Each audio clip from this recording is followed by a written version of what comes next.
দুই বোনের জামাই দুই ঈদে মার্কেট দিব, দুইটা করে 4টা ড্রেস। কপালের নাম গোপাল।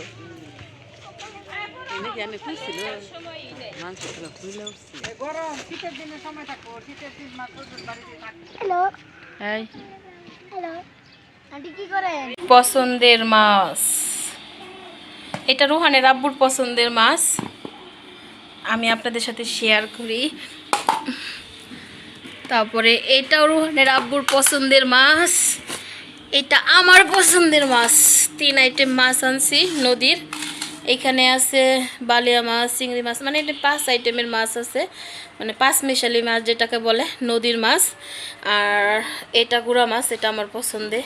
পেঁয়াজ কাঁচামরিচ দিয়ে রান্না করবো, আপনাদের সাথে আজকে রেসিপিটা শেয়ার করব। আর এটা হচ্ছে দেশি পুঁটি মাছ, এটা রোহানের আব্বু ভাজা খাবে। রেখে দেই,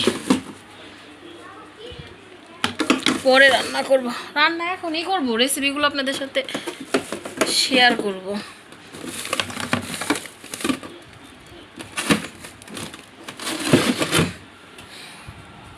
ভর দুপুরবেলা অনেক রোদের সময় কাঁচা আমের ভর্তা খেতে ভালোই লাগে। সেই শৈশবের কথা মনে পড়ে, প্রচুর পরিমাণ কাঁচা আম খাইতাম। তো রোহানের আব্বুকে বলা মাত্রই রোহানের আব্বুর টাঙ্গাইল পুলিশ লাইন থেকে আমার জন্য কাঁচা কাঁচা আম নিয়ে আসছে ভর্তা খাবো বলে। তো সুন্দর করে আমগুলো কেটে ঝিরিঝিরি করে পলে নিব, আর ভর্তাটা সবার সাথে শেয়ার করেই খাবো, যেহেতু দুপুরবেলা ভর্তাটা বানাচ্ছি।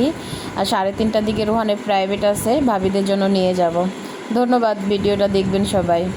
স্বামী শুধু জীবনের সঙ্গী নন, তিনি সুখ দুঃখের পথ চলার একজন বিশ্বস্ত মানুষ। জীবনে প্রতিটি কঠিন মুহূর্তে যার পাশে থাকা সাহস যোগায়, তিনি একজন ভালো স্বামী। সংসার মানে শুধু দায়িত্ব নন, ভালোবাসা, সম্মান, বিশ্বাস আর একে অপরকে বোঝার নামই হলো সুন্দর দাম্পত্য। জীবনের গল্পে অনেক উত্থান পতন আসে, কিন্তু একজন ভালো স্বামীর হাত শক্ত করে ধরলে থাকলে সেই পথ চলা অনেক সহজ হয়ে যায়। অভিমান, হাসি, কান্না সব কিছুর ভাগ করে নেওয়া নামই হলো সত্যিকারের সম্পর্ক। আল্লাহ যেন প্রতিটি স্বামী স্ত্রীর জীবন ভালোবাসা, শান্তি, পারস্পরিক সম্মান এবং সুখ সমৃদ্ধ দান করে, আমিন। তাই তো স্বামীর সাথে। আসসালামু আলাইকুম এভরিওয়ান, ওয়েলকাম টু সালমা স্বপ্ন পেজ থেকে সবাইকে অনেক স্বাগতম। আমার কিছু কথা আপনাদের সাথে শেয়ার করলাম, কেমন লাগছে অবশ্যই আমাকে জানাবেন।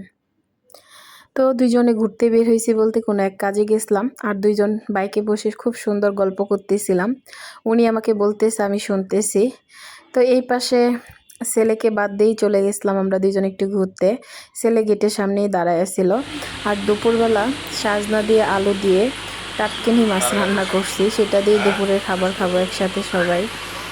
জীবনে থাকবে কষ্ট, কষ্ট না থাকলে তো আর সুখের মূল্য বুঝতাম না। আর সুখ আছে বলে জীবনে কষ্ট আছে, তাই না? এইভাবেই চলে যাচ্ছে আমাদের স্বামী স্ত্রীর সংসার জীবন, যে যাইটা বলে থাকুন না কেন, ভালোই যাচ্ছে। দোয়া করবেন, জীবনে সব কিছুর প্রয়োজন আছে। তো একে অপরের পাশে থাকতে হবে, একে অপরকে বুঝতে হবে, একে অপরকে ভরসা দিতে হবে। যাই হোক, আমি যে বলে না, জীবন মানে তো যন্ত্রণা, বেঁচে থাকলে বোধহয় শেষ হবে না। আর বিয়ে হয়েছে দিল্লিকার লাড্ডু, বুঝছেন? খাইলেও পস্তাইতে হবে, না খাইলেও পস্তাইতে হবে। আমার মতো খেয়ে খেয়ে কে পস্তাচ্ছেন, আর না খাওয়ার পরে কে কে পস্তাচ্ছেন অবশ্যই জানাবেন। ধন্যবাদ ভিডিওটি দেখার জন্য, ভালো থাকবেন, আল্লাহ হাফেজ।